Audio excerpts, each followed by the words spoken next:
পৃথিবীর শ্রেষ্ঠ মা কে জানেন? সমস্ত প্রাণীদের মধ্যে, মানুষদের মধ্যে থেকে পৃথিবীর শ্রেষ্ঠ মা কাকে নির্বাচন করা হয়েছে? মাকড়সাকে। অদ্ভুত তথ্য না? মাকড়সার ডিম পাড়ে সেটাকে সে বহন করে রাখে না, তারপর যখন বাচ্চা হয়, বাচ্চা খাবে কি? আপনারা জানেন মাকড়সা কি খায়? মাকড়সা তার মায়ের হাত পা গুলো খাওয়া শুরু করে, এবং ধীরে ধীরে ছোট মাকড়সাটা বড় হয় আর মা মাকড়সাটা মারা যায়।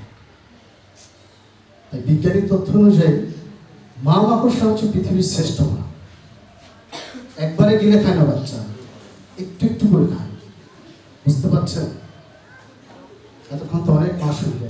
অদ্ভুত আর একটা তথ্য হচ্ছে, পৃথিবীর প্রায় সব দেশে মা শব্দটির উচ্চারণ ম দিয়ে, ইংরেজিতে মম, তারপর মাদার, তাই না?